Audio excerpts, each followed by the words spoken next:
gabdhayga waa kana inta waxaa ku haysanaa basal toon iyo karooto basasha hal xabaa haysanaa toonta laakiin way badan tahay laba xabisaa ka qaadanaa hal weyn iyo hal yar camal sidoo kale karootada saa aragtiin aad u qaliiran tahay saas darteeda 3 xab u soo qaatay laakiin idinka 3 ka yara isticmaalaysiin laba xabo ama hal xab weyn aan ugu filan saas ula socdo insha Allah teeda kale intaan waxa sameeynin ka hor madax iska soo dhaqa soo kuuskuusta kadib shaqo gala shaxdaas qaatiyahay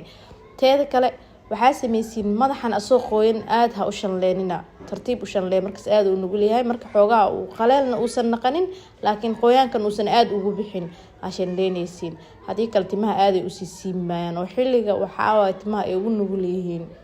insha Allah intaasna waa bitaqaaniinba karootada taas xiitay ahayd marka mashiid meesha sadhaay sideeda ugu riday laakiin kuwaana jarjaraay teeda kale waxaan xasuusinayaa gabdhaha qaar kamid ah waxay dhahayeen 2 bil fasaxa noo soo socdo markaas si fiican ugu faa'iideysanayna marka inta xasuusnayna wax xasuusina 2daas bil insha Allah waxaarna natiijo aad u sareysa haduu Ilaahay yiraahdo waa waqti ugu fiican jaanis fiicanna leedina haduu Ilaahay yiraahdo haddana intii isku shiidooya oo biyo yar ku daray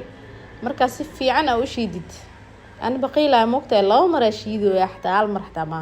waxa raba dheecaanka dhan inaa kala baxo baaquli inta soo diyaarsaday marka inta waxa ku haystaa qasil iyo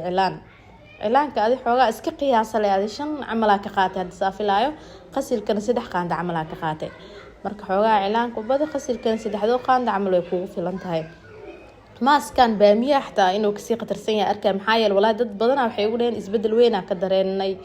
2 birle anagoo marsanay dad 3 birle anagoo isticmaalnay idahayeen wiigi ileen hal biriya kaleena ma aho 3 hadee dhaha marka 3 isbuuc camal meelaas waaye maasha Allah gabdhaha dadaalka badan sasaa lagu yaqaanaa wallaahi waa dareemay qofka markuu zaid kula socdo iyo marka kale waa kala dareemaa xoogaa cabashada zaid naqanayso markaan lagu la soconin waxay ku dhahayaan timii ewer waayaan tan hay goormay kugu dambeysay wallaahi waa iska mashquul 2 bir camal ka mashquula lagu dhahaa adaa ka mashquulsho laakiin hadii mar walba aad nafaqaysid timaha oo gacanta ku haysid kaasa saa adu jeceshaa ina wax cuntid ee timahan wax jecelin inay wax cunaan saas la socdo insha Allah ayaga nafaa ku jirto way nool yihiin waxa fahmaysan isoo weydii insha Allah gabdhaha